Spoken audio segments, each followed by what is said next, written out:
vraiment juste, encore une fois de plus, prendre le temps de bénir Dieu, apprécier le Seigneur sincèrement pour son serviteur, l'apôtre Yvan.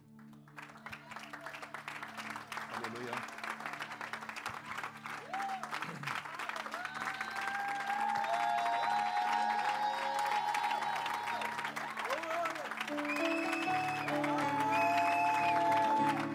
La grâce que tu honores, c'est la grâce que tu reçois. Alléluia. Quand tu sais honorer, quand il y a une grâce et que tu honores cette grâce, sois sûr, en fait c'est spirituel, voilà. Je ne peux pas t'expliquer comment ça fonctionne, mais sois sûr que tu vas recevoir. Ton t-shirt m'encourage beaucoup, ça vient de me confirmer quelque chose. Alléluia. Asseyons-nous s'il vous plaît. Alléluia. Est-ce que la DCA a voyagé? Parce que je sais que depuis que Florent est parti, depuis que Florent a voyagé, on n'a plus de DCA, non? Donc, je vais lui envoyer un message tout à l'heure. J'ai dit, mon fils, sois béni là où tu es. Parce que vraiment, depuis que tu es parti, on n'a plus de DCA dans cette église-là. Alléluia. Mais tu sais, les stagiaires, ce serait bien qu'un jour, voilà, non? Quand les titulaires sont partis, il faut que les stagiaires prennent la miséricorde. Asseyez-vous, s'il vous plaît. Non, je voulais vraiment bénir le Seigneur parce que je crois qu'aujourd'hui, j'en suis à la 3e réécoute du message de dimanche dernier de l'apôtre. Et je dois dire que vraiment, une bénédiction. La Bible dit, sachez honorer de tels hommes. Le prix qui est payé pour entendre Dieu de cette manière-là et surtout de partager ça. Vous savez, moi je ne sais pas pour vous, mais c'est-à-dire que même dans l'exercice du ministère, il m'a délivré. Yes. Alléluia.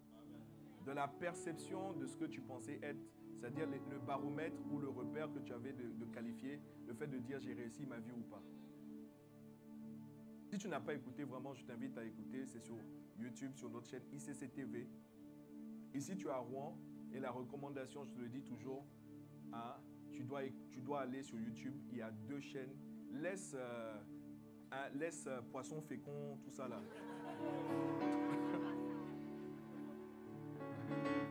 Hein? Vous savez que si vous allez sur YouTube, il y a toutes sortes de choses sur YouTube. Checkez, bon, pas maintenant. Mais si vous allez checker, il y a peut-être une chaîne. Il y a une chaîne qui s'appelle Poisson Fécond. Vous ne me croyez pas, ok? Il y a toutes sortes de choses sur YouTube. Donc, voici ma recommandation. Quand tu vas sur YouTube, il y a 2 chaînes que tu peux consulter régulièrement. Abonne-toi, tout ça. Tu vois, mets des likes, partage, tout ça. Voilà, ce qu'on a l'habitude. Voilà, hein. Clique sur la petite cloche. Voilà, clique sur la petite cloche et puis abonne-toi, like, partage, tout ça là. Hein? La première chaîne, c'est ICC TV. Dis Amen. C'est notre chaîne principale. Tu dois absolument être connecté sur notre chaîne principale. Et aussi, tu dois être connecté sur une autre chaîne qui est ICC TV Normandie. Yes. Alléluia. Normalement, tu dois entendre des choses à peu près, voilà, qui vont dans la même direction. Alléluia. Donc, si tu n'as pas écouté le message de dimanche dernier de l'apôtre, vraiment, je t'en supplie, par les compassions du Seigneur, va écouter. Ça va te délivrer. Ça va te faire beaucoup de bien. C'est pour ça que je voulais vraiment bénir le Seigneur. J'ai prévu de lui envoyer un message, je ne l'ai pas encore fait, mais il faut que je réécoute bien. J'en suis à ma 3e réécoute. Quelqu'un me suit ou pas? Ok, donc, dans la perspective générale, le Seigneur lui a donné une vision, Impact 2030. Dis avec moi Impact 2030. Impact 2030, c'est lever, 1 million de disciples de Jésus-Christ. C'est-à-dire que quand, par la grâce de Dieu, on va arriver au 31 décembre 2030. Vous me suivez? On a un rendez-vous et ce rendez-vous, c'est le 31 décembre 2030. Que Dieu t'accorde le souffle de vie jusque-là. Au moins jusque-là. Mais ne t'inquiète pas, tu vivras, tu ne mourras pas. Que le Seigneur te préserve. et toi et tes ennemis.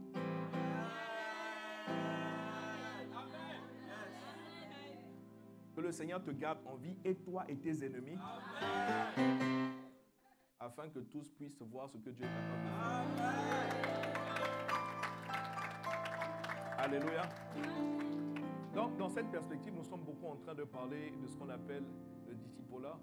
C'est quoi un disciple? Un disciple n'est pas un croyant. Il y a une différence entre le croyant et le disciple.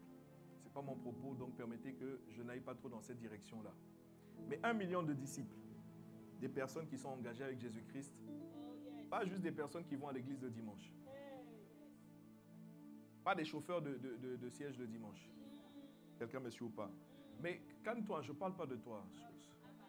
Pas, voilà, faut pas commencer à dire non, le pasteur, il est venu ce matin m'attaquer. Moi, je suis venu faire un culte. Au moins, je suis venu aujourd'hui et puis il me parle comme ça. Non, je ne parlais pas de toi, je parle de quelqu'un voilà, qui n'est pas là aujourd'hui. Il n'est pas là aujourd'hui. Louia ou louia pas?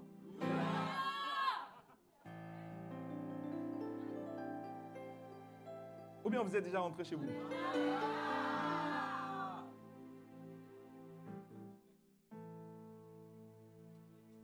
Regarde le voisin qui n'a pas l'air content d'être là.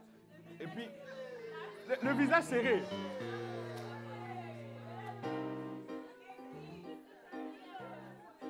Demande, est-ce que tu es content d'être là?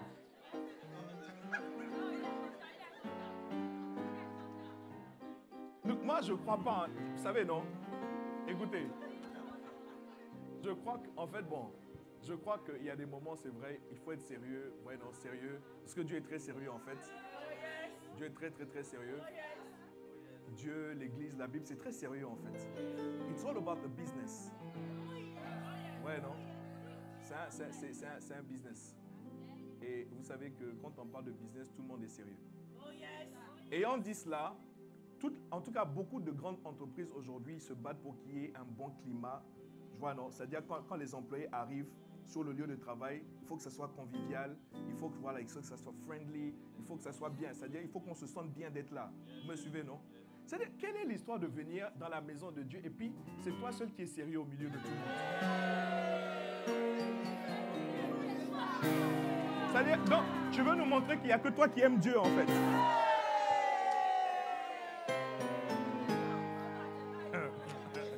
Non, s'il te plaît, il faut laisser ça. Il faut laisser ça. Moi, je veux venir dans la maison de mon père, et puis toi, non, il faut laisser, il faut quitter. Change de place. Dis à un voisin, change de place.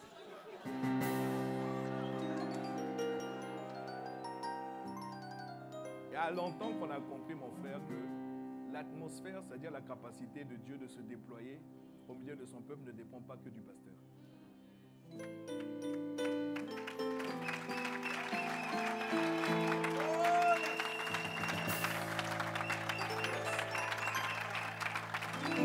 Non, peut-être que toi, tu ne le sais pas encore. Peut-être que tu ne l'as pas encore entendu. Vous savez, quand vous arrivez dans des endroits, honnêtement, dites-moi, qu'est-ce que vous préférez? Vous arrivez dans un endroit où tout est austère. N'est-ce pas? Austère, ça veut dire où tout est... Austère, comment on peut... Comme un cimetière, par exemple. Hey, un cimetière, c'est austère, hein? Le cimetière, c'est un endroit bizarre. Tu ne sais pas, en fait. Tu ne sais pas ce qui peut surgir. La plupart du temps, quand les gens vont... Tout le monde est sérieux au cimetière. Souvent, il n'y a que des gens bizarres qui vont rigoler au cimetière. Donc, ok, donc si tu es sérieux à ce point, il y a des endroits qu'on peut te recommander. Tu vas aller, et puis voilà. Sinon, donc je disais entre deux endroits, tu as le choix. Il y a un endroit où tout est austère, tout est voilà, non, strict, sérieux. Et puis il y a un endroit où tu arrives, voilà, c'est cool, c'est convivial. Tout ça là. Non, ma question c'est qu'est-ce que tu préfères? Qu'est-ce que tu préfères? Je préfère aller là où il y a la vie. Il n'y a que les morts qui ne bougent pas. Parce que si un mort commence à bouger,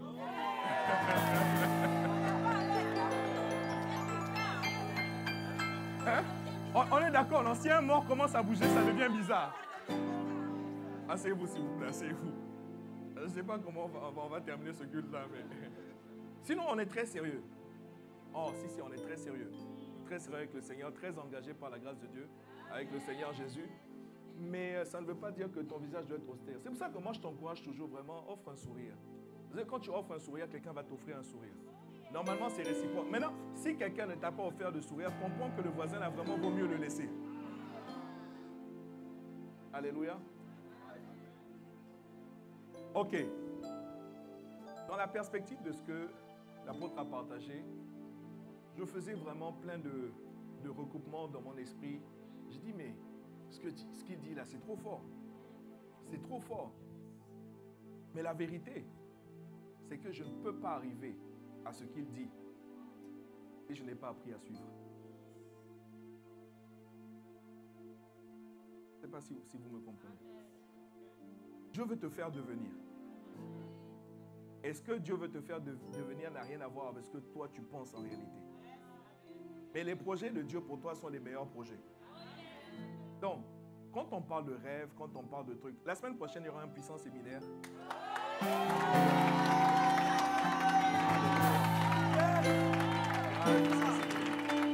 Non, je viens de te... Attendez.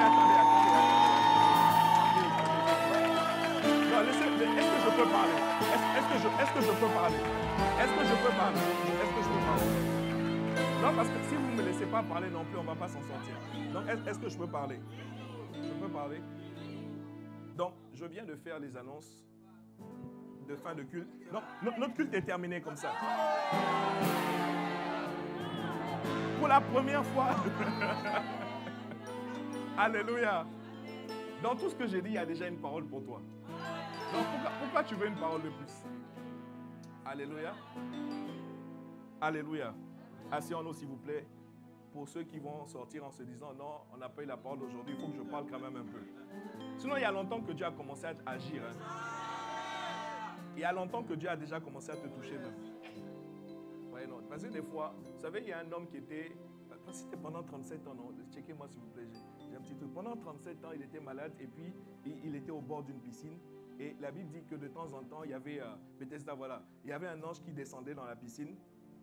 Et quand l'ange descendait dans la piscine, il agitait l'eau. Et les premiers qui plongeaient dans la piscine, après cela, étaient guéris. Ouais, non? C'est un ange qui fait cela. Toi, tu es malade depuis 37 ou 32 ans, je ne sais plus. Bref, toi, tu es là. C'est-à-dire que 38 ans, gloire à Dieu. Depuis 38 ans, tu es malade. Et depuis 38 ans, tu es assis au bord de la piscine. C'est-à-dire, toi, ta maladie fait que tu n'arrives pas à te mouvoir.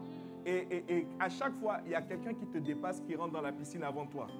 Mais voici qu'un jour, le Sauveur lui-même se présente à toi. Alléluia. Voici qu'un jour, Jésus lui-même est devant toi. Et Jésus est en train de te parler. Et Jésus dit, qu'est-ce que je peux faire pour toi? Il dit, oh non, la piscine que tu vois là-bas. Il y a longtemps que Dieu est en mouvement ici.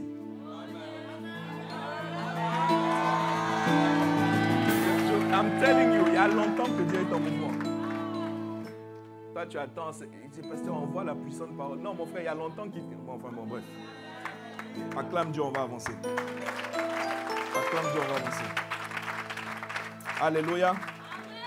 Donc, notre thématique que nous sommes en train d'aborder, c'est suivre pour devenir. En réalité, je ne sais plus trop exactement où est-ce que nous... Parce que vous êtes les gens du deuxième culte. Donc, psaume 23, s'il vous plaît. On va reprendre le psaume 23. Psaume 23. À ce stade, pour moi, je considère que c'est quelque chose que tu dois pouvoir citer par cœur. Donc, il n'y a que 6 versets dans le psaume 23. Ce n'est pas le psaume 119. Ok, peut-être pour ta culture, dans la Bible, il y a 150 psaumes. Ça va ou pas? J'ai dit pour ta culture, dans la Bible, il y en a 150 des psaumes. Psaume 1, psaume 2, 3, 4, jusqu'à 150. Ok? Maintenant, il y a un psaume, le psaume 119. C'est le plus long, non seulement des psaumes, mais c'est le texte le plus long de toute la Bible. Est-ce que quelqu'un me suit? Il faut checker pendant que je suis en train de parler. Il y a 176 versets dans le psaume 119. Ça va? C'est ça ou pas? Donc, si je te dis 6 versets, tu dois pouvoir parler, on doit pouvoir, toi et moi, citer, ça devrait aller, non?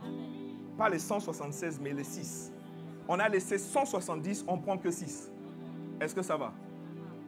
Donc, on fait comme une famille, comme à la répétition, vous savez, non? 3, 4, tout ça là, voilà. On y va, vous êtes prêts? Ils ont affiché, non, ils n'ont pas affiché, ok. Gloire à Dieu, ils n'ont pas affiché. Ça va? On y va à 3, 4.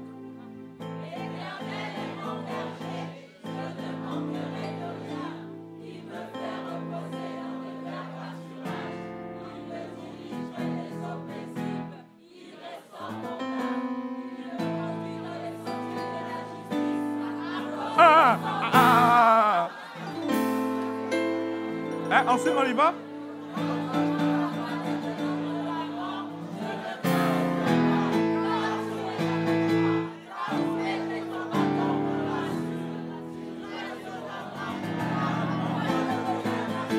C'est pour ça.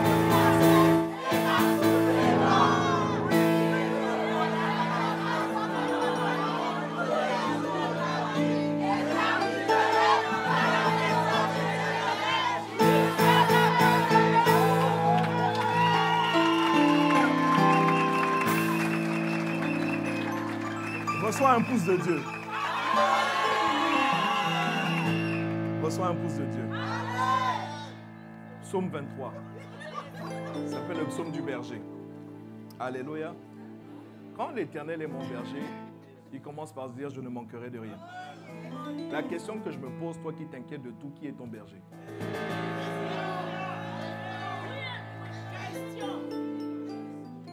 Donc, ne commencez pas à me regarder bizarrement. Parce que ce que nous venons ensemble de citer et que nous allons lire ensemble, je ne suis pas assez intelligent pour avoir écrit ça. Donc, ça n'a rien à voir avec moi. Ça va ou pas? Donc, maintenant, c'est vous croyez ou vous ne croyez pas. C'est tout, en fait. Ouais, non?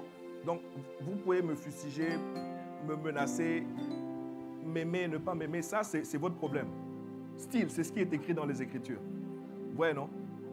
Donc, quand l'Éternel est mon berger, il est écrit, je ne manquerai de rien. Je ne sais pas comment tu vas faire. En tout cas, c'est toi qui t'es engagé. Est-ce que j'ai écrit ça? C'est toi qui as écrit ça. Donc, débrouille-toi comme tu veux. Mais moi, je ne dois manquer de rien. Le culte est terminé. Le culte est terminé.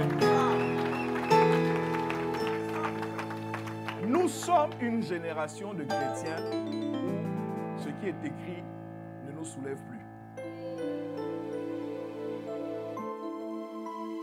J'ai vu, peut-être que vous l'avez vu, j'ai vu une vidéo, ça déchire le cœur. Vous savez, il y a des gens qui valorisent tellement la Bible. Dans certains endroits sur la terre, il n'y a pas de Bible en fait, c'est-à-dire c'est interdit. C'est formel. Si on te voit avec une Bible, tu vas en prison. Et plusieurs personnes ont fait passer clandestinement des Bibles, etc. Ils ont risqué leur vie. Mais j'ai vu un reportage où des missionnaires sont allés quelque part, ils ont réussi à faire entrer une caisse de Bible. Quand ils sont venus déposer, quand ils ont ouvert, il fallait voir comment les gens se jetaient sur la caisse. Il fallait voir, c'est-à-dire que si tu arrivais à attraper, si tu arrivais à avoir un exemplaire, parce qu'ils étaient nombreux, il n'y avait pas assez de Bible, vous me suivez ou pas? Si tu arrivais à avoir un exemplaire, il fallait voir comment les gens prenaient ça, serraient ça, c'est-à-dire faisaient des bisous à la Bible et pleuraient. Non, moi ce qui m'a déchiré le cœur, c'est de voir comment les gens pleuraient. À cause d'une Bible qu'ils ont eue dans les mains. Parce qu'ils avaient l'habitude, de temps en temps, c'est-à-dire que quelqu'un a eu une page, par exemple. Vous voyez, non?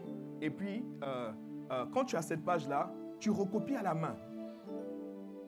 Tu recopies à la main. Même la page, tu ne peux pas garder. Donc, tu recopies à la main avant de passer à ton voisin. Nous sommes une génération aujourd'hui où les textes ne nous disent rien. L'Éternel est mon berger.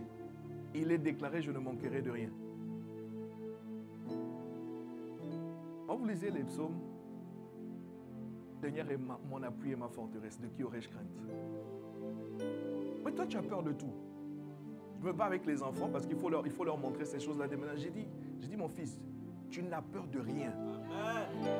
Je leur dis ça maintenant. Dans ta vie, force-toi, mets-toi dans ton esprit que tu n'as peur de rien. Pourquoi? Parce que tu es un Dieu. Alléluia. Asseyez-vous. Mettez-vous, s'il vous plaît, mettez-vous. Rien que le premier verset. Maintenant, il faut qu'on progresse parce que, en réalité, vraiment, si j'y arrive, mon objectif aujourd'hui, c'est vraiment que Dieu nous accorde la grâce, c'est comment devenir une brebis qui flotte. Alléluia. Ok, je sais que tu n'as pas compris. Je sais que tu n'as pas compris, donc on va aller progressivement. Donc, il y a 4 choses qui nous intéressent. Et on n'a pas fini du tout avec le psaume 23. Hein. On n'a pas fini. Donc, on s'est juste arrêté au verset 1, au verset 2, tout ça là. Voilà. On n'est même pas encore entré de quand je marche dans la vallée de l'ombre. Hein. On n'est pas encore là-bas. Non, on n'est pas encore arrivé là-bas. Parce que la plupart des gens, vous voyez, non, il y a un élément intéressant qui concerne les bergers. Un berger a au moins 2 instruments. Il y a un instrument qu'on appelle la houlette. Il y a un autre instrument qu'on appelle le bâton. Mais ton ignorance, notre ignorance de ce que c'est qu'un berger fait que dès qu'on parle de bâton, tu as l'impression que c'est cet aspect-là où on veut te corriger. J'ai découvert en étudiant que le bâton ne sert pas à frapper les brebis.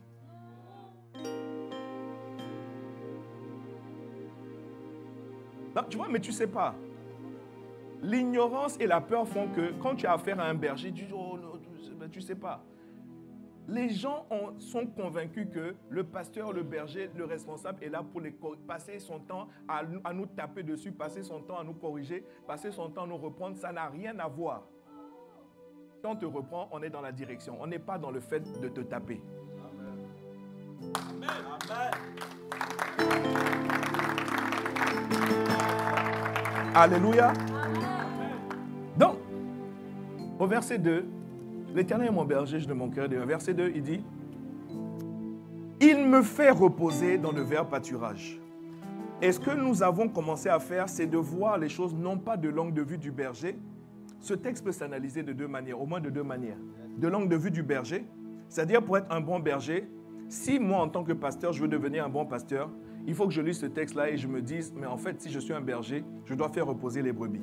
Qui sont les brebis? En fait, c'est les personnes que Dieu... En fait, s'il te plaît, là aussi, je dois te dire que ce vocabulaire-là, c'est le vocabulaire de Dieu. Je n'ai pas dit que tu es un animal. C'est pas... Vous voyez, non? Et l'animal dont il est question, c'est le mouton. Parce que la brebis, c'est la femelle du mouton. Donc, en réalité, si quelqu'un t'appelle mouton, c'est Dieu qui t'appelle mouton. Ce n'est pas moi. Donc, ne sois pas fâché. Ça va? Est-ce qu'on peut aller ensemble? Hein? C'est la Bible. Hein? Est-ce que c'est moi? Ce n'est pas moi, c'est la Bible. Hein? Alléluia. Donc, la brebis, c'est la femelle du mouton. Maintenant, quand ils ont un enfant, l'enfant du mouton et de la brebis s'appelle un agneau. Ça va? Toi, tu aimes manger l'agneau. Tu ne sais même pas comment s'appelle son papa, sa maman, tout ça là. Toi, tout ce que tu sais, c'est l'agneau. Gigot d'agneau. Gigot d'agneau. Quelqu'un me suit ou pas? Maintenant, pour te rassurer, sache que Jésus lui-même a accepté de s'appeler l'agneau de Dieu. Ça va? Donc, il ne t'insulte pas en fait. C'est une manière imagée de nous faire comprendre certaines attitudes. Voilà. Amen.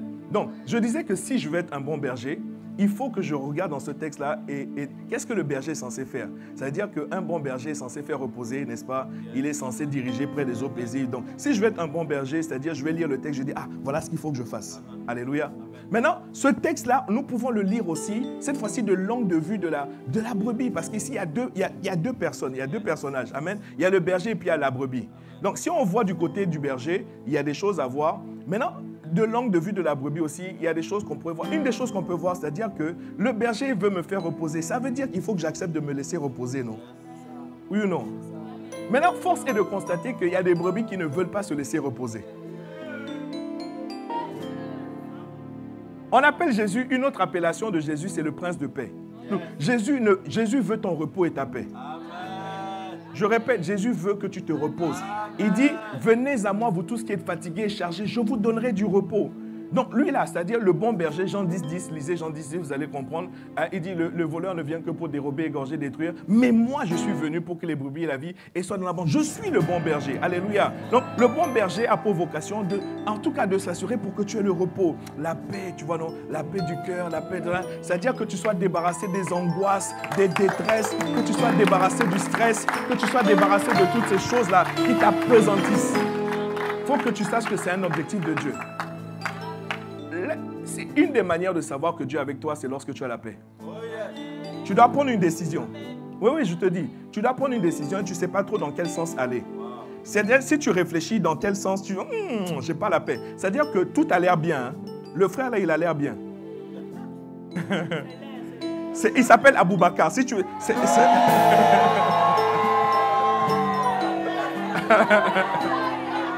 C'est pas Aboubakar? C'est Abou. Non, j'ai pas dit Boubacar, j'ai dit Aboubakar. C'est pas le même, hein. Il y a Boubacar et puis Aboubakar. Look, j'espère qu'il n'y a personne qui s'appelle Boubacar ici. Hein. Personne ne s'appelle Boubacar, non? Donc on peut rester. Qui s'appelle Boubacar? Boubacar. Bouba. Hey!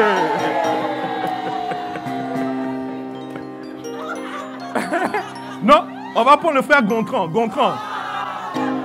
Prenons le frère Gontran. Ouais, non? Donc, même si Gontran a l'air bien, honnêtement, quand tu réfléchis, et puis même quand tu pries, tu sens que vraiment tu n'as pas la paix dans le cœur, tu vois, non? Par contre, on va dire qu'il y a Michael. Hein? Il y a Michael. C'est ça, non? Il y a Michael. Michael, tu vois, Michael, lui, c'est-à-dire d'apparence, quand tu regardes Michael, on dit, Gontran a l'air mieux. On va faire l'inverse. Non, faisons l'inverse. Oui, faisons l'inverse. Quand tu entends Michael, quand tu entends Michael, ou je sais pas moi, James, tu vois, non? Quand tu entends des trucs comme ça, tu vois, ça t'a l'air bien. Et puis Michael est grand, Michael est musclé, tout ça là. Hein? Michael a l'argent. Hein? C'est comment votre expression là? Michael est là. Michael est là. Il est debout. Hein? Michael est debout. Mais quand tu regardes Gontran, vraiment... Déjà, quand tu entends Gontran, tu es découragé. Combien de nos sœurs veulent épouser quelqu'un qui s'appelle Gontran? Gontran? Reçois un Gontran. Louia ou louia pas? Quand tu entends Gontran, tu es déjà découragé. Parce que physiquement, ou bien même d'apparence, Gontran, là, c'est pas truc. Mais bon, ok. Mais quand tu es en train de prier ou tu es en train de réfléchir, parce que Michael et Gontran sont venus te voir. Et quand tu es en train de réfléchir à la question, tu entends Michael. C'est-à-dire que tu as envie d'aller vers Michael. Sauf que ton cœur n'est pas en paix. Donc, c'est prophétique, hein, je suis en train de parler à quelqu'un. Le client n'est pas loin. Donc, tu vois que Michael a l'argent, il a la voiture, il a la maison, il a tout. Mais il y a quelque chose en toi qui dit, Gontran n'a rien. Mais Gontran, toi aussi, vraiment, Gontran. Gontran. Gontran, toi aussi. Gontran. Gontran n'a rien. Gontran est un rieneux. Mais c'est-à-dire que logiquement, toi-même, tu n'arrives pas à expliquer pourquoi tu es à l'aise avec Gontran. Mais c'est la conception erronée de la société qui va te faire éventuellement dire non, pas Gontran parce qu'il n'a pas... Non, sinon, hein, ton cœur est en paix avec Gontran. Donc, sache que quand tu es en paix et que tu as plutôt tendance à aller dans la direction, sache que Dieu est avec toi. Oui. Si ça t'aide, bénis Dieu. Si ça t'aide, acclame le Seigneur. Alléluia. Dans toute décision que tu veux prendre, dans toute orientation, cherche à voir si ton cœur est en paix ou pas. Si ton cœur est en paix, sache que Dieu est avec toi. Le gars s'appelle le prince de paix. Il n'y a aucune agitation, aucun trouble avec lui. Voilà pourquoi il dit, il me fait reposer. Alléluia. Le problème, c'est que c'est toi qui ne veux pas te laisser reposer. Et on a dit qu'il y a au moins, il y a plusieurs raisons. Une des premières raisons, c'est que tu as peur. Un mouton, une brebis qui a peur, on ne peut rien faire avec lui. Il a peur. Donc, en fait, quand il a peur, il est agité, on ne peut pas le faire reposer. Et une des autres raisons, c'est à cause du stress. Et le stress vient des querelles. Parce qu'il y a des histoires entre elles. Bref, c'est des animaux particuliers parce que, vous savez, le moindre mouvement de panique dans un troupeau de moutons fait que voilà quoi. Ça va dans tous les sens. Ils vont se disperser. Hein? Des fois, donc, il y a des tensions. Une autre raison, c'est lorsque les moutons sont agités par des mouches ou bien des bestioles. Des mouches. Dis avec moi des mouches. Combien d'entre nous arrivent à dormir quand il y a une mouche dans la chambre? Mais moi, je comprends. C'est un animal qui est quand même bizarre, hein, les mouches là, parce que c'est comme si la mouche fait exprès de venir. C'est-à-dire, tu l'as chassée, elle est partie. Je ne sais pas pourquoi elle cherche à revenir coûte que coûte. C'est-à-dire, et c'est irritant là.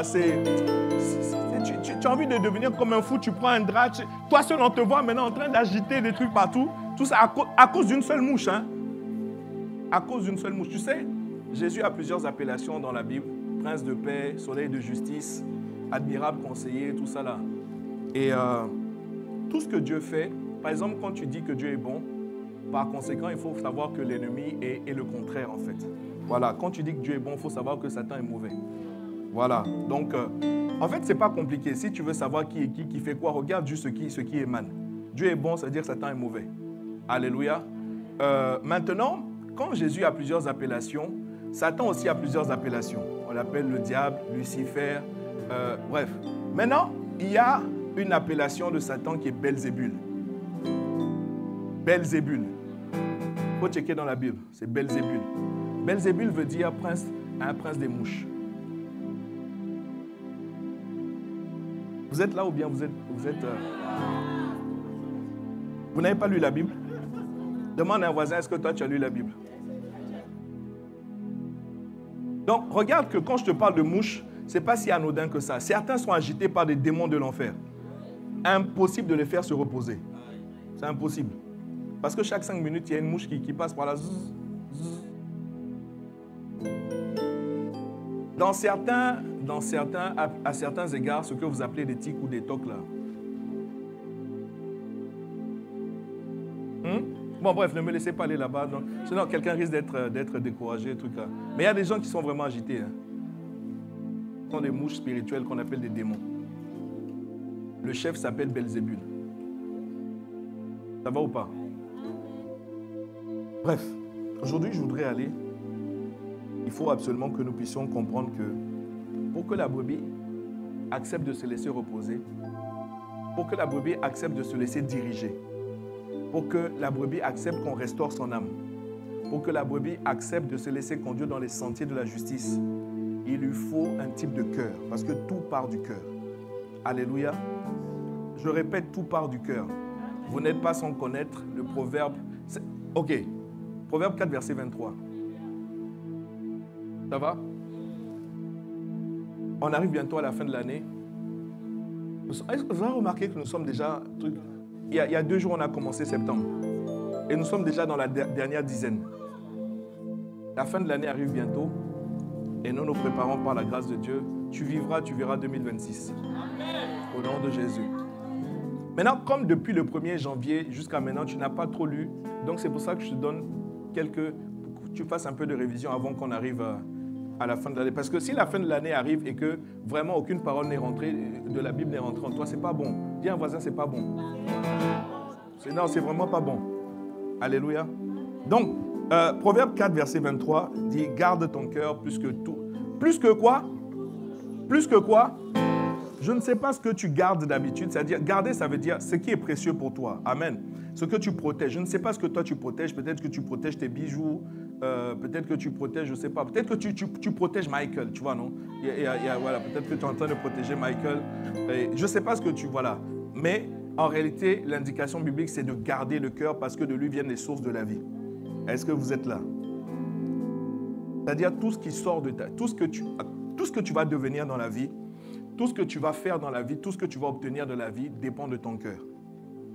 Vous me suivez ou pas? On a expliqué ici que le cœur, quand nous sommes en train de parler du cœur, on ne parle pas tellement de l'organe, vous voyez, de l'organe qu'on appelle le cœur qui pompe. Mais il y a une ressemblance, il y a un parallèle, il y a des similitudes. Parce que le cœur biologique, le cœur, l'organe fonctionne comme ce que la Bible appelle par moments, utilise plutôt le terme esprit. Amen. Vous savez, quand la Bible dit que Dieu a demandé au travers de Jéthro à Moïse de rassembler 70 anciens, 70 de ses disciples, et il a dit, je prendrai de ton esprit et je mettrai ton esprit sur eux. Il ne parle pas de sorcellerie. Hein. Il est juste en train de dire, je vais mettre sur eux en fait ton cœur, c'est-à-dire ta manière d'être, ta manière de fonctionner, ta manière de réfléchir. Il parle de ça. C'est ce qu'on appelle le cœur. Quelqu'un me suit ou pas? Alléluia. Donc, de temps en temps, la Bible utilise plutôt le terme esprit pour te dire que ce n'est pas l'aspect physique des choses, mais il y a un parallèle, il y a quelque chose qui ressemble et nous allons voir. En tout cas, bon, dans le temps imparti, nous ferons ce que nous pouvons faire. Quelqu'un me suit ou pas? Nombre chapitre 14, s'il vous plaît. Nombre chapitre 14 au verset 23. Donc, comment être une brebis qui flotte? Jusqu'à présent, on m'a fait des propositions, je ne suis toujours pas convaincu. Ouais, non, parce que l'anglais utilise un vocabulaire, moi j'ai envie de dire, un peu plus riche que le français. Tu vois? Parce que quand en anglais, on dit to flow, hein, ça veut dire, si on traduit littéralement, ça veut dire couler, par exemple. Couler, tu vois, non? Mais si je te dis, Dieu veut que tu coules, voilà la problématique que nous avons en français. Dieu veut que tu coules. Je suis venu te dire prophétiquement de la part du Seigneur, je veux que tu coules. Couler comment? Ça va? Donc, on a un peu du mal, tu vois, dans certains termes. To flow, c'est si c'est pas couler, on peut dire quoi encore? To flow, c'est surfer. Dieu veut que tu surfes. Mais où sont les vagues? Ou alors il y en a trop justement. Moi, j'en ai marre des vagues. Donc tu vois, on a du mal. Donc on va aller progressivement, mais je crois qu'on va comprendre la pensée. Amen. Nombre chapitre 14, verset 24, s'il vous plaît. Il est écrit, et parce que mon serviteur Caleb était animé d'un autre esprit, alléluia, a été animé d'un autre esprit et qu'il a pleinement suivi ma voie. Il a pleinement suivi ma voie. Voici ce que Dieu dit, je le ferai entrer dans le pays où il est allé et ses descendants le posséderont si tu suis dans un bon amen.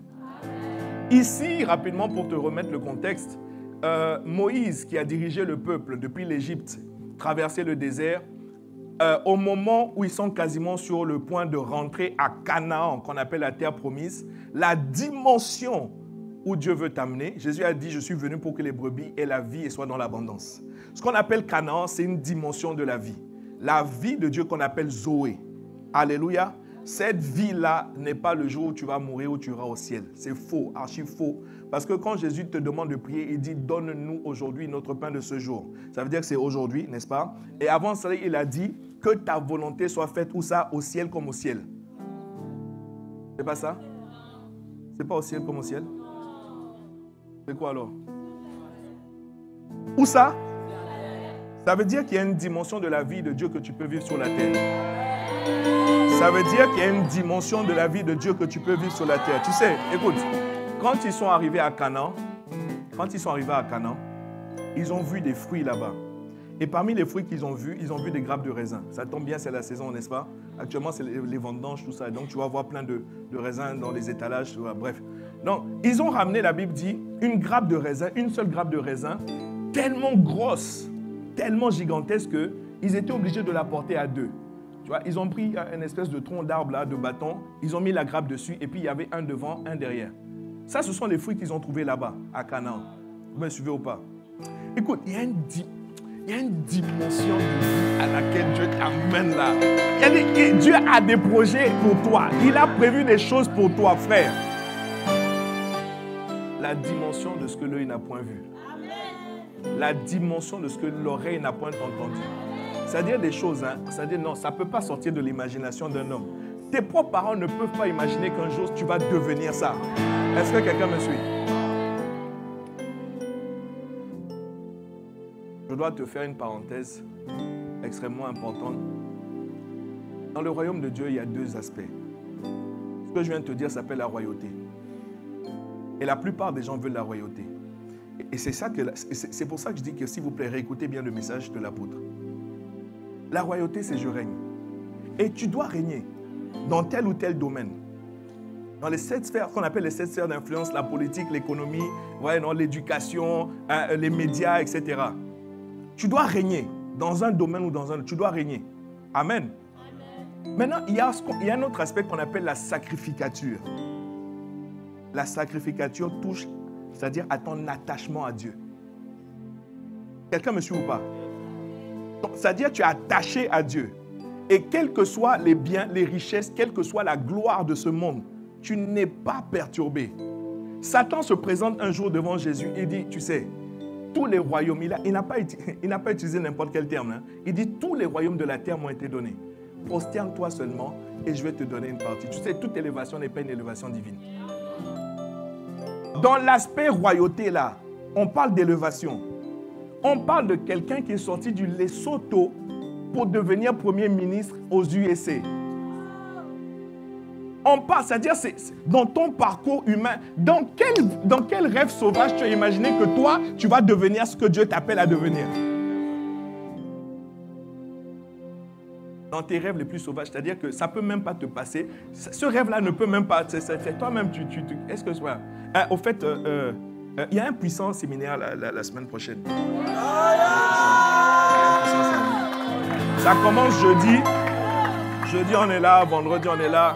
Samedi, on est là. Dimanche, on est là par la grâce de Dieu. Et le thème de ce séminaire, c'est « Réveille le rêve de Dieu ».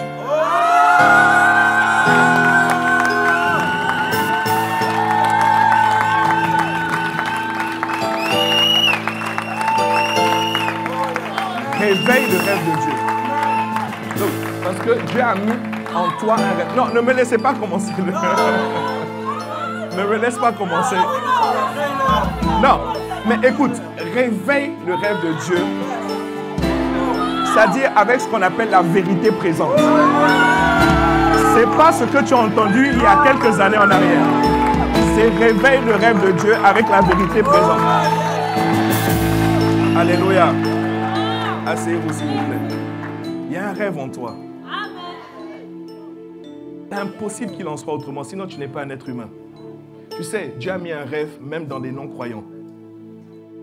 Faites très attention, Dieu n'a pas créé des chrétiens. C'est parce que Dieu a mis des rêves dans l'être humain que certains non-croyants accomplissent des choses sur la terre que toi tu chantes, tu danses dans l'église. Il n'y a rien qui sort de toi.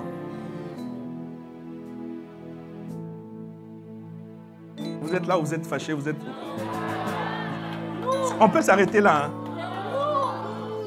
On peut s'arrêter là si vous voulez. Dieu n'a pas créé des chrétiens. Il a créé des êtres humains. Il a mis un rêve. Si tu es un être humain, c'est qu'il y a un rêve de Dieu en toi. C'est pour ça que certaines personnes, Satan fait tout et tout pour les maintenir. C'est-à-dire, si lui là, il travaille un jour pour Dieu, je suis foutu. Voilà pourquoi certaines personnes n'ont pas encore vu la lumière de Christ. Il fait tout parce qu'ils vont faire des dégâts. Alléluia. Est-ce que nous pouvons progresser? Je ferme ma parenthèse juste pour te dire que il te faut les deux. Il te faut la sacrificature. C'est dans la sacrificature que tu acceptes de te sacrifier, que tu acceptes de mourir, que tu acceptes de payer le prix. Mais il y a un lien fort entre les deux. À un certain niveau, tant que tu ne paies pas le prix, Dieu ne va jamais t'élever. Et l'apôtre nous a expliqué, quand Jésus dit « lorsque je serai glorifié ». Ah, Jésus, comment tu dis « lorsque je serai glorifié » Tu viens de ressusciter Lazare, mais c'est la gloire. Tu as fait des miracles extraordinaires. Nous, on croit que tu es déjà glorifié. Il dit non, hein, je ne suis pas encore glorifié. Parce que la gloire, là, c'est quand je vais accepter de mourir. Parce que quand je vais accepter de mourir, c'est là que va sortir maintenant de moi des nations et des nations. Look, Jésus a commencé avec 12. Avec 12. Regarde là, nous sommes déjà plus que 12. Il a accepté de mourir, frère. Il a accepté de mourir. Et c'est ça, mon frère, ta destinée. C'est ça ta destinée, frère. Que des nations sortent de toi. Que des peuples sortent de toi. Que des langues sortent de toi. Arrête uniquement le français, l'anglais doit sortir de toi.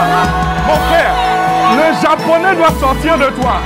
Le russe doit sortir de toi. L'espagnol doit sortir de toi. Il y a quoi encore? Le turc doit sortir de toi.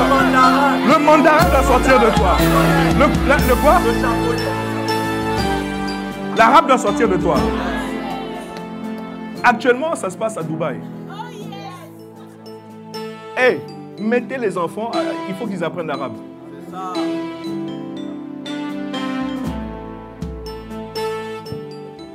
Mettez les enfants qu'ils apprennent l'anglais et l'arabe.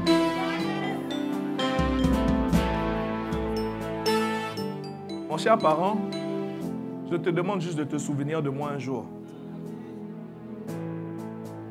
Cet homme-là nous avait dit, mettez les enfants à l'arabe, mettez les enfants au mandarin, mettez les enfants à l'anglais.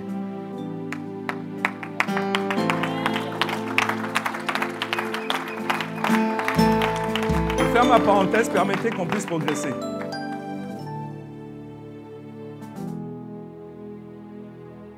Le monde ne parle pas français. Quand tu sors de la France et quand tu sors des pays francophones, tu vas te rendre compte qu'il y a peu de gens finalement qui parlent français. On parle anglais. Même pas l'espagnol. Tu parles anglais, tu vas aller partout. Alléluia. Je ferme ma parenthèse, on y reviendra. Mais s'il te plaît, réécoute le message de l'apôtre. Si tu restes sur la royauté, c'est-à-dire pour toi, tout ce que Dieu peut me donner, c'est une position élevée. Tu n'as pas compris que cette position élevée n'est pas la finalité de Dieu pour toi. Donc tu n'as pas compris la sacrificature. La réalité, je meurs. Parce que tant que je ne meurs pas, les nations ne peuvent pas sortir de moi. C'est la gloire de Dieu. Alléluia. Et c'est ce que je disais qu'en fait, pour y arriver, il faut que tu apprennes à suivre. C'est là que Dieu veut t'envoyer. Le berger veut te diriger. Il faut que tu acceptes de le suivre. Là où il veut t'amener, c'est là-bas. Voilà pourquoi tu dois suivre pour devenir. Alléluia. Non, Nombre 14, verset 24, je reviens. Et parce que mon serviteur Caleb a été animé d'un autre esprit, ils sont partis à 12 à Canaan. Et Moïse leur a dit, allez voir à Canaan si le territoire est bon ou pas. Ils sont revenus, 10 sur 12 ont fait un mauvais rapport à Moïse en disant à Moïse, vraiment, c'est vrai que c'est un pays où coule le lait et le miel, c'est vrai qu'il y a des fruits abondants dans le pays, mais nous avons rencontré des géants. On a rencontré des fils d'Anak, des géants, Moïse, féroces, Moïse. Et nous étions à leurs yeux et à nos yeux comme les sauterelles, Moïse. Restons seulement dans le désert. Restons seulement là où nous sommes parce qu'ici au moins on maîtrise. Tu sais, pour arriver là où Dieu veut t'amener, tu vas devoir sortir de ta zone de confort. C'est aussi ça la sacrificature. Ça veut dire que combien d'entre nous aimons ce qu'on appelle l'incertitude ici? C'est-à-dire, écoute-moi, quand Jésus se fait baptiser, l'Esprit descend sur lui, la prochaine chose que Dieu lui dit, c'est va dans le désert. Vous me suivez ou pas? Tous les déserts de la vie ne sont pas des déserts que c'est Satan qui a provoqué ça. Il y a des déserts, c'est Dieu qui est en opération. Moïse lui-même s'est retrouvé dans le désert. Et c'est dans le désert qu'il a rencontré Dieu dans le buisson ardent. Mais le problème, c'est quoi? Comment tu quittes le palais? On t'appelle prince d'Égypte. N'est-ce pas? Tu es dans un palais. Et la volonté de Dieu, c'est que tu te retrouves tout seul dans le désert. Si tu aimes la mentalité de la zone de confort, tu dis non, je sais que Pharaon, il me veut du mal, mais j'aime bien le palais, j'aime bien le confort du palais, je connais tous les couloirs du palais, je sais comment m'en sortir, tout ça là. Non, Dieu veut que tu ailles dans le désert. Vous me suivez ou pas? C'est pour ça que je te dis, il faut suivre, hein, sinon tu ne peux pas devenir. L'Éternel est mon berger, il fait quoi? Non, ok, tout ça c'est bon, mais il y a deux choses qu'il dit. Il me dirige près des eaux paisibles. Il me conduit dans les sentiers, dans la justice. Il faut que tu acceptes de te laisser diriger et de te laisser conduire. Et le chemin pour toi, écoute, ne rate pas jeudi, ne rate pas vendredi, ne rate pas... Non, il faut pas... Non, vraiment, s'il te plaît, il ne faut pas rater. Parce qu'il y a un rêve que Joseph a fait, qu'il a emmené déjà dans le puits. Le reste, alléluia. Est-ce que je peux poursuivre? Ce qui nous intéresse dans ce texte, je reviens à Nombre 14. Caleb a été animé d'un autre esprit. Pourquoi un autre esprit? Parce que tous les autres ont dit Moïse, ici, restons seulement ici. Caleb, avec Josué, ont dit Moïse, montons, emparons-nous du pays. C'est vrai qu'il y a des géants, c'est vrai qu'il y a des fils d'Anak. Ça veut dire c'est vrai qu'il y a des difficultés, c'est vrai qu'il y a des challenges, c'est vrai qu'il y a des adversités. Mais on est capable par la grâce de Dieu de remporter la victoire. On est capable par la grâce de Dieu de surmonter ces obstacles. Moïse, le pays est à nous. Prenons le pays. Est-ce que quelqu'un me suit? Et il dit, il a pleinement suivi ma voie. C'est là où on parle de suivre. À cause de cela, Dieu déclare, je ferai entrer dans le pays. Je le ferai entrer dans le pays où il est allé et ses descendants le posséderont. Quelqu'un dit Amen. Et on a vu que ce n'est pas tout le monde qui suit pleinement. Tourne-toi vers le voisin. Dis-lui simplement, mon voisin, mon cher voisin, je veux être comme Caleb. Je veux suivre pleinement. Ce n'est pas à moitié, ce n'est pas à un quart, c'est pleinement. Est-ce que quelqu'un me suit? Et on a commencé à expliquer que en fait, c'est une attitude de cœur qui veut ça. C'est une attitude de cœur. C'est-à-dire la volonté de suivre pleinement, c'est une décision que tu prends dans ton cœur. Vous me suivez? Et je crois que c'est là où j'avais commencé. Je ne sais pas si c'est à ce culte-là où vous êtes les gens du deuxième service, c'est pour ça. Sinon, si, tu vois, tu envoies un WhatsApp à une sœur, et c'est 3 jours plus tard que la sœur te répond. Le message est clair. Parce que ce que tu ne sais pas, c'est qu'entre-temps, quelqu'un d'autre lui a envoyé un message et la réponse était instantanée. Non, écoutez.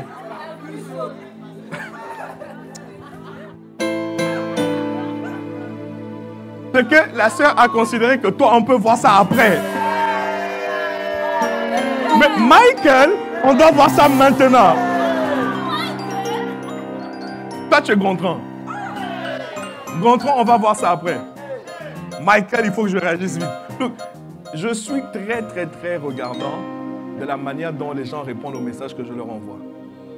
Il y a certaines personnes, tu leur envoies un message, c'est 10 jours plus tard. La dernière fois, j'ai envoyé un message à quelqu'un.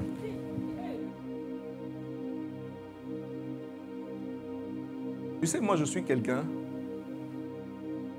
Ceux qui m'envoient des messages, je l'espère, pourront l'attester. Quand tu m'envoies un message, je te réponds immédiatement. Non, c'est parce que tu ne m'as jamais envoyé de message. Les gens ne savent pas c'est quoi un berger. Non, juste respecte, comme je dis, comme Pasteur Marcelo disait récemment, le lundi, les pasteurs se reposent. Voilà, donc il y a juste certains moments où arrête de nous envoyer des messages. Les moments, tu vois, non? Hein? Juste ces moments-là, sinon, tu vas te rendre compte que, sinon, oui, tu peux. Sinon, oui, tu peux. Il n'y a pas de problème. Non, toutes les personnes qui m'envoient un message ont constaté que, en tout cas, ça n'a pas tardé. Et si je ne peux pas, c'est-à-dire me poser et analyser ta question ou bien ta demande là, en général, je vais te dire, ok, je te réponds plus tard. Je te réponds ce soir. Je te réponds demain. Mais tu ne m'as pas envoyé un message et je t'ai laissé en plan. Ça n'existe pas. Je ne sais pas si c'est moi, mais j'ai cette sensibilité-là. Quand j'envoie un message à quelqu'un, que je vois que la personne ne réagit pas, ok, on peut être tous occupés. Vous me suivez ou pas? On peut être occupé, non? Ça va. Mais souvent, ça traduit un état de cœur. Une disposition de cœur favorable ou non favorable à ton égard. Ouais. Certains messages, tu as vu, tu as reçu un message, c'est encore lui. Non, ou bien, c'est vrai ou c'est pas vrai? Je te parle de toi, de ton vécu. Il y a certaines personnes, quand tu as reçu ce message, regarde, quand tu reçois un mail des impôts, par exemple.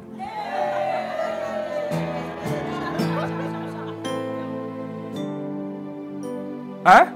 Combien sont pressés de lire c'est-à-dire quand tu reçois un courrier et tu vois que ce sont les impôts, combien sont pressés de lire? Non, je te donne un conseil, lis ça vite. Lis ça vite parce que ça peut te créer des problèmes. Mais il y a certains messages, certains courriers, on reçoit, on dit bon, je vais voir ça après. D'autres, c'est rapide. Donc, c'est une disposition de cœur, enfin, il faut que j'aille vite. C'est une disposition de cœur qui fait que tu es favorable à la personne qui t'a sollicité ou pas. Vous me suivez, non? J'ai parcouru les Écritures, je n'ai jamais vu quelqu'un solliciter Jésus et Jésus l'a laissé en plan. Même à la femme syrophénicienne, il a parlé, il a dit, écoute, je ne peux pas répondre à ta demande parce que la nourriture est pour les enfants, pas pour les petits chiens. C'est-à-dire, rien que dans cela, il a répondu quelque chose. C'est-à-dire, ceux à qui tu parles et puis il n'y a pas de réponse.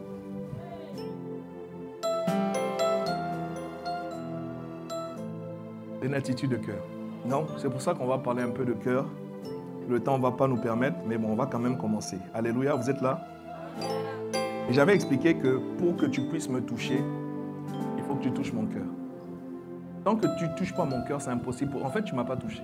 Je crois que je vous avais donné un petit tips. Apprenez à faire des cadeaux aux gens.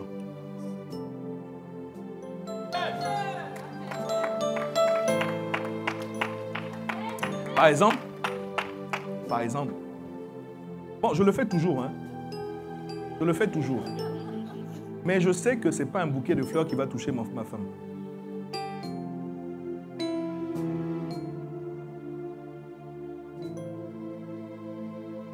Ouais, c'est ma femme. Au moins, cet aspect d'elle, je la connais. Ce n'est pas un bouquet de fleurs qui va la toucher. Hein? Mais je te comprends, c'est-à-dire il m'a fallu l'apprentissage. Il m'a fallu offrir une fois, une deuxième fois, une troisième fois, tu vois, non, pour dire, on dirait que... Mais il y a d'autres choses. Si je veux la toucher, je sais ce que je peux lui offrir. Quelqu'un me suit ou pas? Look, regarde, la dernière fois que quelqu'un t'a offert, est-ce que tu n'as pas constaté que parmi 2 cadeaux qu'on t'a donné, il y en a un que tu as laissé de côté et puis il y en a un que tu as pris ça avant. Qui? Tu ne peux pas toucher quelqu'un tant que tu n'as pas touché son cœur. C'est impossible. Est-ce que vous me suivez? Maintenant, il faut comprendre que la vérité, c'est que Dieu aussi veut toucher ton cœur. En fait, ce que j'essaie de t'expliquer, c'est que tu ne peux pas faire mouvoir quelqu'un tant que tu n'as pas touché son cœur. C'est-à-dire l'aspect de diriger quelqu'un là. Si son cœur n'est pas touché, tu ne peux pas la diriger. C'est pour ça que Dieu opère par l'amour. C'est pour ça que Dieu est l'amour.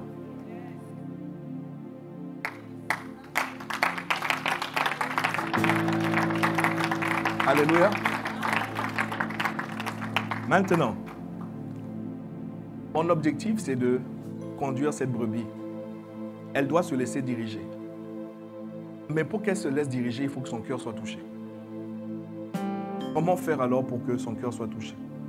Comment faire alors pour avoir un cœur qui flotte?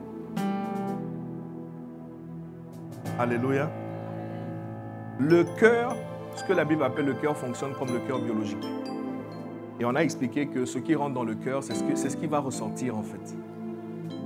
Si jamais, et les médecins font tout et tout pour que jamais du sang infecté n'arrive au cœur. Vous savez pourquoi? Si le sang prend une infection et que cette infection monte au cœur, ça va se propager dans tout le corps. Donc, quand les médecins ont détecté une infection, un de leurs premiers combats, c'est de tout faire pour que jamais ces microbes-là, ces germes, n'arrivent au cœur. Ils vont te donner des antibiotiques, ils vont te donner... Bon, bref, c'est eux qui savent ce qu'ils font. Ils vont te donner tout un tas de traitements. Tout ça, le seul objectif, c'est que pourvu que ça ne monte pas au cœur. Ça va, non? Tout ce qui rentre dans le cœur va le ressortir. Le cœur ne purifie pas le sang. Vous avez les reins pour ça, vous avez le foie. Bref, le cœur est là pour servir de pompe. C'est pour ça que tout ce qui rentre dans ton cœur, c'est ce que tu vas obtenir dans ta vie. Donc, voilà pourquoi Dieu dit, garde ton cœur plus que toute autre chose. Alléluia. C'est au deuxième service que j'avais donné l'exemple du pasteur là, qui s'était interrogé à la problématique de la pornographie, tout ça là. Donc, ok, donc c'est bon, donc ok. C'est-à-dire qu'il y a des choses auxquelles tu t'exposes, pensant que c'est anodin, pensant que c'est rien. C'est en train de rentrer en toi. Écoute, il y a une manière, lorsque tu dois apprendre une leçon, on te dit tu apprends par cœur. C'est-à-dire pour que ça rentre en toi, il faut que ça rentre dans le cœur.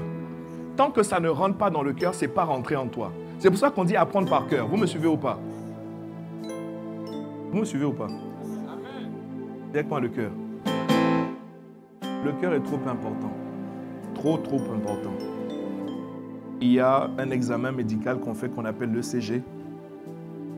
L'ECG électrocardiogramme. Il y a pour vocation juste de mesurer les battements de ton cœur. Tu vois? Toi, tu penses que tu es en bonne santé. Toi, tu penses que tout va bien. Tu n'es pas particulièrement essoufflé. Tu vois? En fait, tu as l'impression que tu vas bien. Mais quand tu vas faire un ECG, peut-être que tu allais juste pour un contrôle de routine et ils se disent, oh bon, faisons quand même un ECG, on ne sait jamais. Et dès qu'ils ont vu les résultats de l'ECG, ils disent, hey, monsieur, madame, vous devez venir rapidement. Tu dis, mais pourquoi? Je me sens bien. On dit, venez seulement rapidement. Parce qu'eux, ils ont vu, en analysant le signal, qu'il y a des zones, c'est-à-dire de silence. C'est-à-dire que ton cœur aurait dû battre là, mais il n'y a pas eu de mouvement. Et c'est limite microscopique, c'est-à-dire qu'il faut être expert pour pouvoir voir que là, il y a un problème. Vous me suivez ou pas? Ce sont ces zones-là qu'on appelle des attitudes de cœur que Dieu... Vous savez que Dieu est tout le temps en train de faire un ECG de nos vies. Hein. Pourquoi la Bible dit que Dieu regarde au cœur? Vous voyez, non? Oui, Dieu regarde au cœur. C'est ce que la Bible dit ouvertement. C'est-à-dire que tout ce que tu fais là, c'est bien. Hein? C'est formidable. Lève tes mains, couche-toi, proskuneo, tout ça, c'est formidable. Mais si Dieu voit que ton cœur n'est pas disposé, sache que c'est zéro. Les hommes t'ont vu dire, mais le gars, il est spirituel, hein? Oh, l'assistant, elle est pris, hein? Mais Dieu sait ce que tu es en train de faire semblant. Tout ça, c'est pour toucher Michael.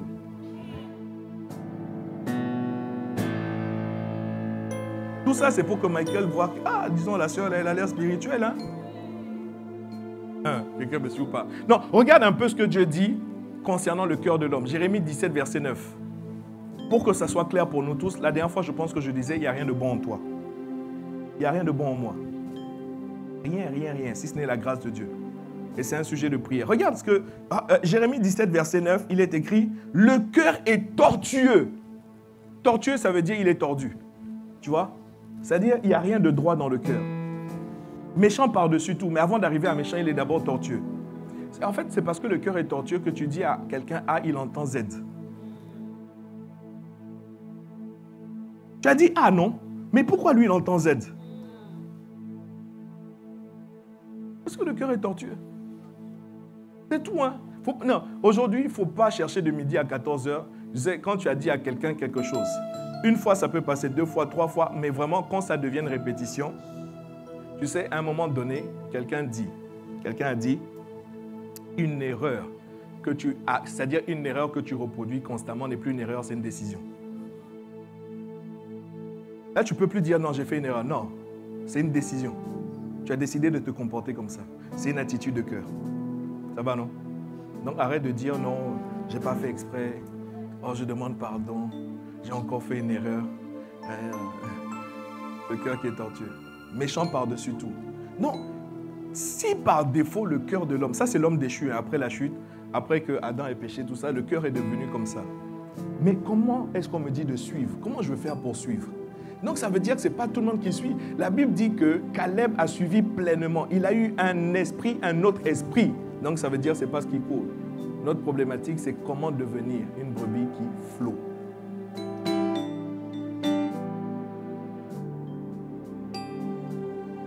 Je vois que ça ne vous intéresse pas.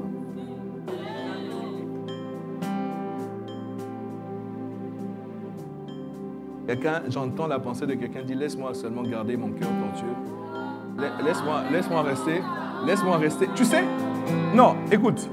Dans les prérogatives du berger, il y a une partie où il dit, il restaure mon âme. Mais il y a des gens qui ne veulent pas qu'on restaure leur âme. Il y a des gens qui ne veulent pas se laisser reposer. Il y a des gens qui ne veulent pas qu'on le dirige près des autres. Il y a des gens qui ne veulent pas qu'on touche à leur âme. Laisse mon âme comme ça, je suis blessé, je sais que je suis blessé, mais je vis bien avec ma blessure. Et j'avais expliqué que, vous savez que soigner une blessure fait plus mal que la blessure elle-même. Quand tu t'es blessé, dès que quelqu'un veut toucher, tu dis, non, ne touche pas. Parce que je gère la douleur, je me gère. J'ai mal, mais je me gère. Je prends certaines postures, je me tiens comme ça, comme ci, comme ça, pour gérer ma douleur, mais je ne veux surtout pas qu'on touche. Je me gère. Il y a un pays sur la terre, hein? Il y a un des pays qui est sur la terre. Le nom de ce... C'est-à-dire ce pays a un nom voilà, le nom commence par une des lettres de l'alphabet. Vers le début. Et ça peut t'aider. Là-bas, on appelle ça le pays de la gestion. Tout le monde gère dans ce pays-là. 1, 2, 3, on gère. 1, 2, 3, on gère. On va gérer. 1, 2, 3, on va gérer. Mais on voit que le truc n'est pas géré. Mais vous nous dites, on va gérer. Quel jour vous allez gérer? On gère le pays de la gestion. Donc, je gère ma douleur, je me gère, je suis là, voilà. Quelqu'un me suit. Qui peut le connaître? Tu ne connais pas ton cœur. Là où je suis, je sais que je ne le connais pas moi-même.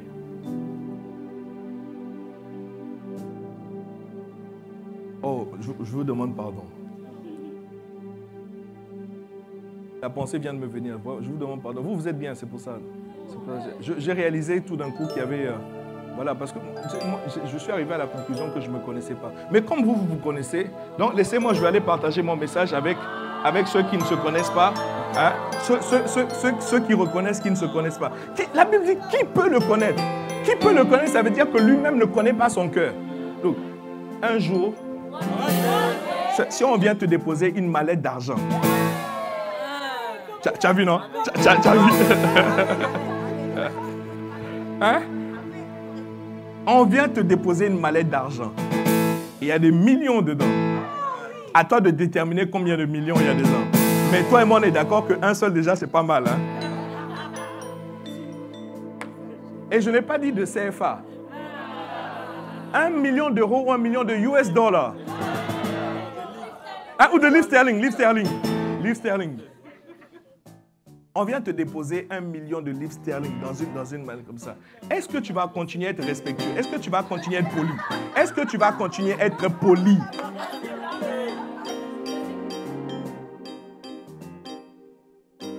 Est-ce que tu vas continuer à être poli? Tu vas continuer à dire bonjour aux gens? Non, il y a vraiment... Non, franchement, le cœur est bizarre. Hein. Honnêtement, il y a des choses. C'est-à-dire, un petit truc. C'est-à-dire, le cœur est tellement enflé que tu dis même plus bonjour aux gens. Parce que tu crois que tu es maintenant devenu... C'est-à-dire, tu crois que tu es maintenant à un certain niveau, tu ne dis plus bonjour aux gens. Non, c'est vrai ou c'est pas vrai? Hein? Faisons le test. Tu sais, c'est à cause de ça que... Bon, je ne vais pas parler. Je vais pas parler. Non, il y a certaines bénédictions que Dieu ne veut pas nous donner. Telling you, c'est parce qu'on n'est pas prêt. Dieu sait que si jamais je te donne ça, tu vas vriller. Tu vas vriller. Tu vas vriller. Non. Il y a certaines choses qui tardent dans ta vie à cause de cela. Il y a même certaines personnes que Dieu a préféré retirer de la terre avant qu'il ne soit trop tard. Non, pour l'instant, il y a quand même un peu d'amour dans son cœur à mon égard, moi Dieu. Mais je vois que si je le laisse sur la terre, c'est gâté. Donc laisse-moi seulement t'enlever de la terre. Voici comment certaines personnes ont quitté la terre. Ouais. Donc ton cœur là, la Bible pose la question, qui peut le connaître? Waouh, c'est le cœur. Alléluia. Maintenant, ferme ton poing s'il te plaît. Est-ce qu'on peut fermer le poing rapidement? Fermons nos poings. Ferme ton poing. Ferme ton poing. Ferme ton poing et regarde ta main. Ferme ton poing et regarde ta main. Je parle sous le contrôle de nos amis médecins dans le corps médical ici. La taille de ton cœur, je parle physiquement parlant, la taille de ton cœur. Quand tu fermes le poing comme ça et que tu regardes, ton cœur a peu ou près cette taille-là à l'intérieur de toi. Regarde. Il y en a qui n'ont pas de cœur.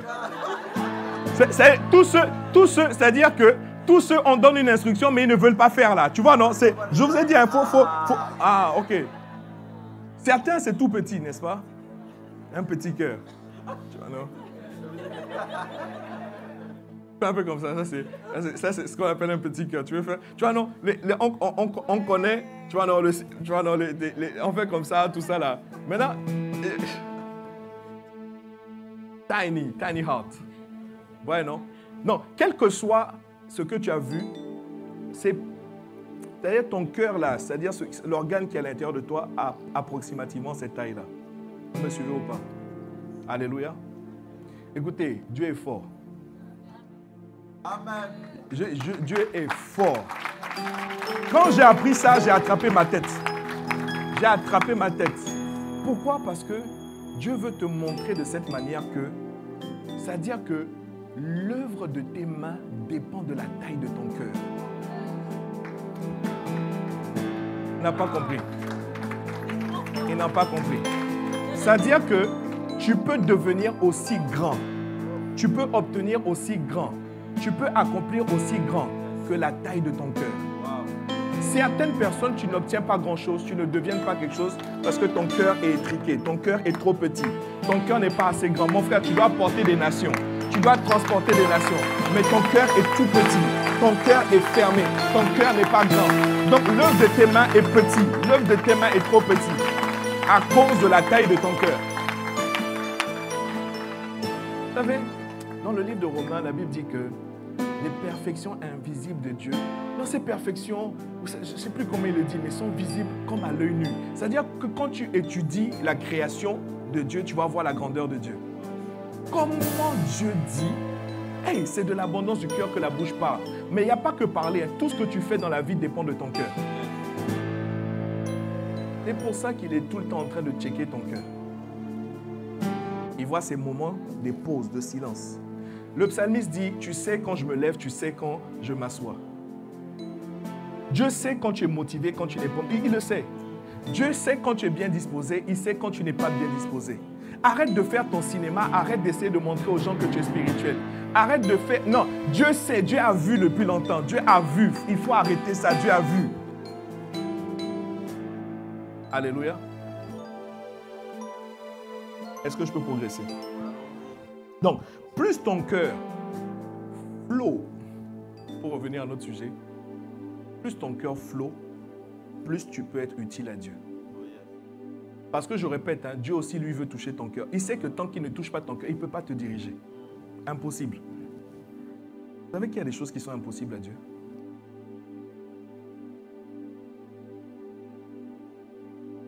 Or, sans la foi, il est impossible de lui être agréable. Il y a des endroits où Jésus est allé. La Bible dit qu'il n'a pu faire aucun miracle. On ne parle pas de nous autres là. Jésus. Je dis, hey, Jésus, s'il y a des endroits où tu es allé, tu n'as pas pu faire de miracle, mais nous. Aïe!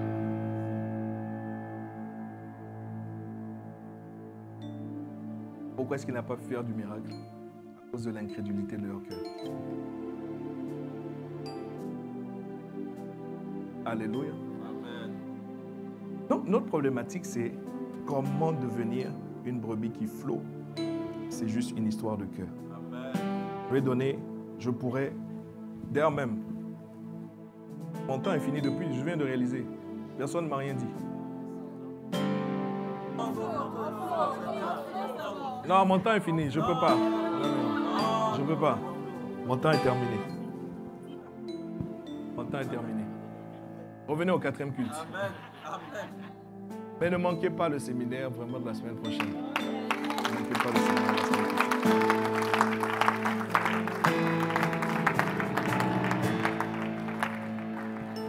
Et vous me permettez,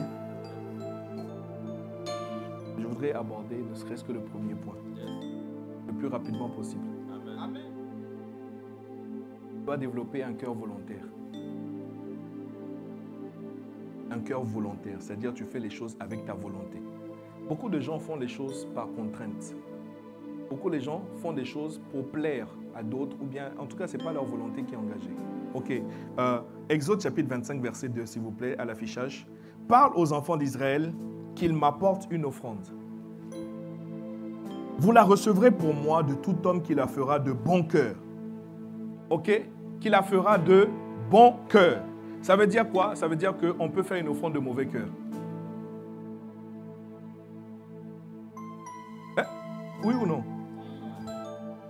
Écoutez, ce n'est pas toutes les offrandes que Dieu agrée. Plus tard, beaucoup plus tard, là on est dans l'Ancien Testament, mais plus tard dans le Nouveau Testament, il dira, en fait, la Bible dit que Dieu aime celui qui donne avec joie. C'est pas? Or, la joie est une émanation du cœur. Bref. Donc, je vais lire rapidement dans d'autres versions de la Bible. Je lis par exemple dans la version Darby. Parle aux fils d'Israël et qu'ils prennent pour moi une offrande élevée. Voilà pourquoi tu dois lire, étudier la Bible et lire plusieurs versions. Tu vas te rendre compte qu'il y a des variétés. Voilà. Darby fait partie pour l'Ancien Testament des textes les plus justes. Tu vois? Ok. La raison pour laquelle tu n'as pas encore fait une offrande élevée, c'est ton cœur. Parce qu'en fait, ce que Dieu demande là, c'est une offrande élevée. Et pour cette offrande élevée, je demande que ce soit fait avec un bon cœur. Oh, j'aurais dû te taire. Parle aux fils d'Israël et qu'ils prennent pour moi une offrande élevée. Vous prendrez mon offrande élevée de tout homme qui aura un esprit libéral. C'est ça, non? Non? qui aura un esprit libéral. Allons rapidement dans la version Martin, la Bible Martin. Parle aux enfants d'Israël et qu'on prenne une offrande pour moi. Vous prendrez une offrande de tout homme dont le cœur me l'offrira volontairement. Mon frère, j'ai découvert en lisant ces textes-là que ce n'est pas ta main qui donne, c'est ton cœur qui donne. Et tant que le cœur ne veut pas donner, ta main ne donnera jamais. Ce n'est pas ton compte en banque qui fait un virement, c'est ton cœur qui fait un virement. Arrête de dire que j'ai rien, je n'ai rien dans la main, c'est faux. C'est parce que ton cœur est vide.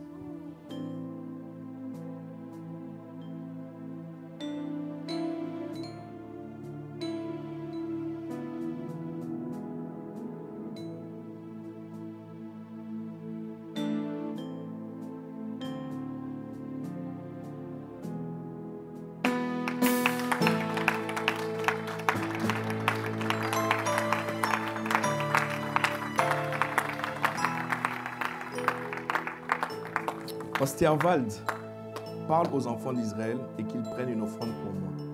Je vous ai dit, Dieu cherche à toucher ton cœur. Lui-même, Dieu sait que tant qu'il n'a pas touché ton cœur, il ne peut pas te toucher. Et par conséquent, il ne peut pas te diriger. Ce n'est pas une histoire de quantité quand j'aurai beaucoup.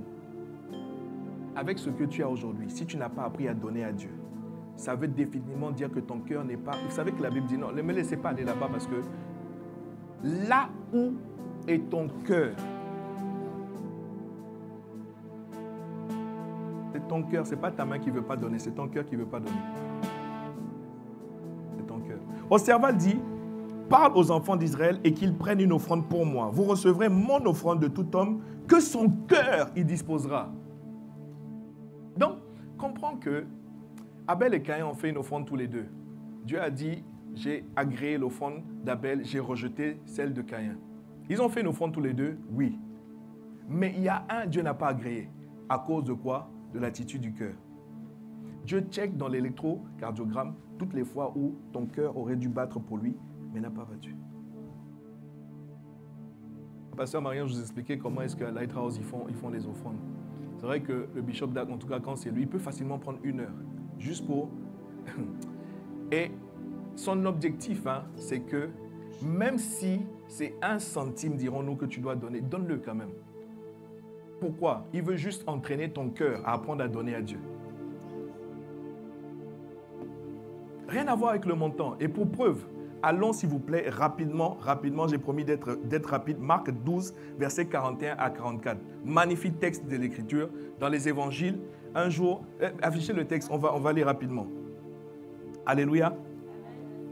À l'époque, l'offrande était quelque chose d'imposé. Mais même dans le fait que c'était imposé, Dieu regardait, est-ce qu'ils le font quand même de bon cœur ou pas. Aujourd'hui, ce n'est pas du tout imposé. Si tu fais une offrande, c'est volontaire. Sans contrainte ni regret. Il n'y a personne qui va t'imposer ici, en tout cas chez nous, Impact Centre Chrétien. Il n'y a personne qui va te forcer à faire une offrande. Par contre, on doit t'exhorter. Ne confonds pas l'exhortation avec l'obligation. Je répète, ne confonds pas l'exhortation avec l'obligation. De toutes les manières, depuis qu'on exhorte, c'est le cœur. C'est le cœur. Alléluia. Donc, rapidement dans ce texte, Jésus s'étant assis vis-à-vis du trône, regardez comment la foule y mettait de l'argent. Tcha! Mesdames, mesdemoiselles et messieurs, on ne dit plus mademoiselle, mais bon, chers frères et sœurs, auguste assemblée, béni de Dieu, mouton de l'Éternel.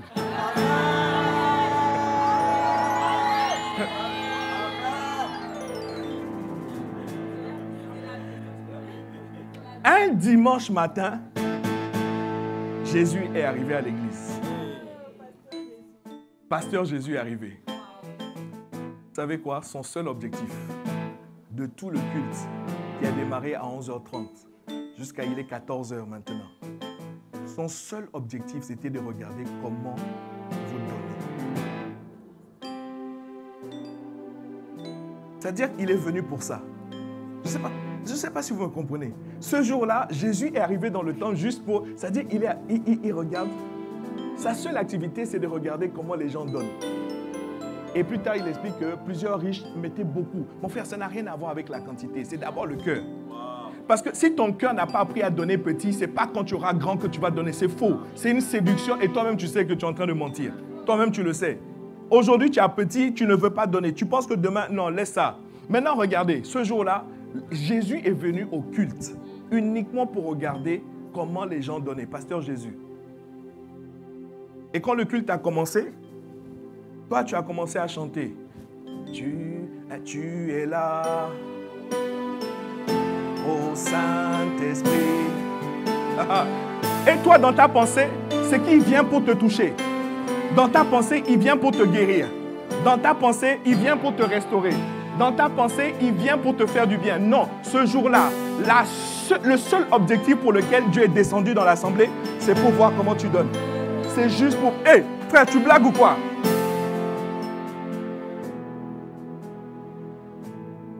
Tu es là. Qu'est-ce que tu veux quand tu viens au culte? Non, de toi à moi, qu'est-ce que tu veux? Combien disent, aujourd'hui, il faut que je touche Dieu?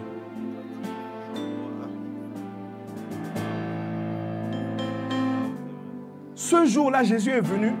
Son seul objectif, je suis juste venu voir comment vous donnez les offrandes.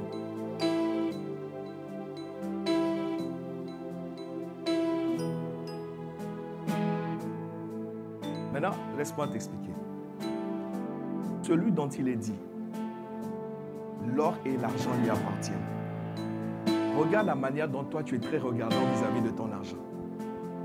Et c'est quelle séduction, quelle folie, quel mensonge de Satan t'a fait croire que Dieu ne regarde pas la manière dont tu viens l'argent.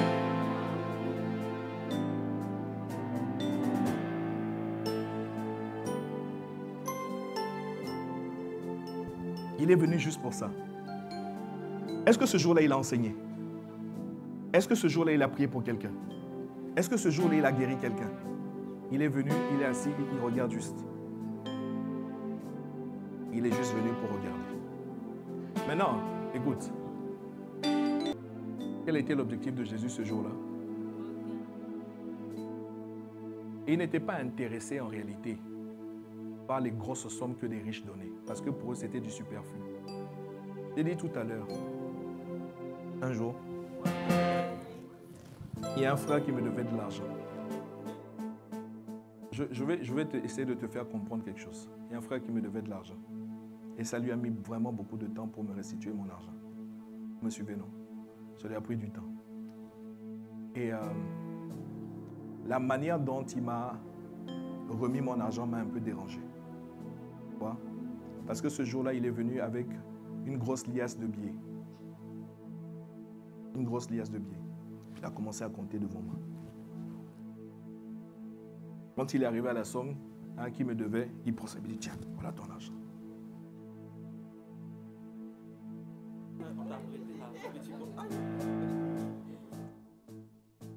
Non, ce qui est sûr, c'est mon argent, donc je vais prendre mon argent. Non, j'ai failli te demander comment tu aurais réagi. Je sais que ton voisin, truc, allait dire, oh non, moi je vais pas prendre tout ça. Mon frère, je vais prendre, c'est mon argent, je vais prendre. Ça, c'est sûr. C'est pour moi. C'est pas comme si je suis en train de quémander. Non, tu me rends mon argent, je prends mon argent. Mais il y a de fortes chances que je t'ai blacklisté. Ouais. Il y a de fortes chances que probablement plus jamais je ne te prêterai. Je ne sais pas si vous me comprenez. Non. Maintenant, regarde l'attitude d'une autre personne. Essayons de voir ça d'une autre manière. La personne vient te rendre ton argent. Il vient en commençant par dire, ah, vraiment mon frère, je suis vraiment désolé. Ah, vraiment, je bénis Dieu pour ton cœur, pour ta patience. Vraiment, je ne sais même pas où me mettre. Je suis venu aujourd'hui te remettre ton argent, vraiment, dans une enveloppe et tout. Tiens, voilà mon frère, voici ton argent que tu m'as prêté il y a 6 mois, il y a 1 an, il y a 10 ans.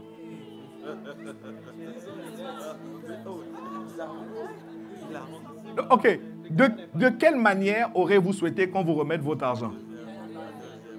Non, écoutez, ce qui était important pour Jésus, ce n'était pas le montant, hein, parce que la Bible dit vrai. Lisez la Bible. Il y a des riches qui sont venus donner beaucoup. Mais avec, c'est-à-dire ils ont donné de leur superflu. C'est-à-dire que pour montrer à tout le monde, j'ai de l'argent, regardez, je fais une offrande à l'église. Regardez, je donne aux pauvres. Aujourd'hui, les gens font des selfies. Vous savez, bon,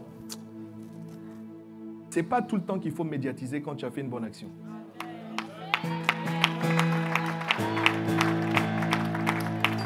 Aujourd'hui, hein, la moindre chose que tu fais,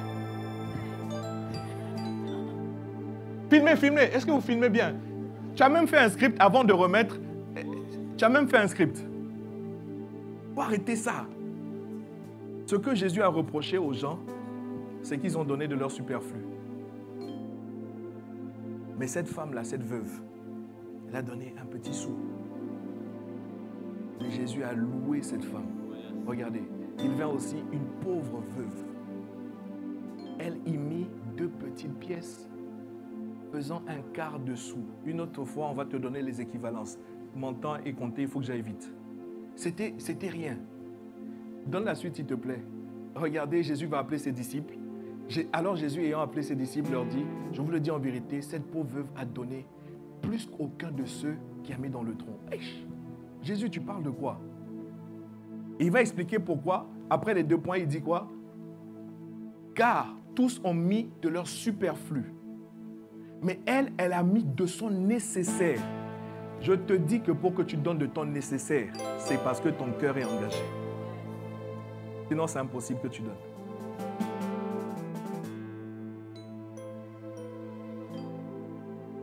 Alléluia. Ça, c'est un cœur qu'on appelle un cœur volontaire. Je vais juste donner un exemple. Il y en a d'autres. Je m'arrête là.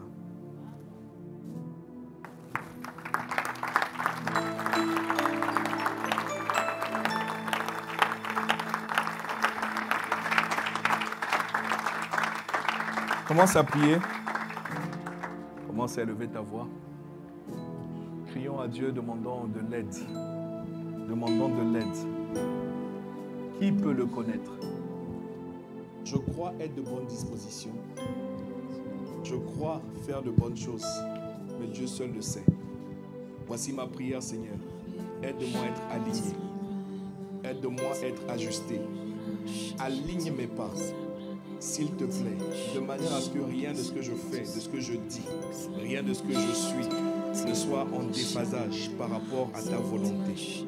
Tout ce que je veux, tout ce que je désire, c'est être confiant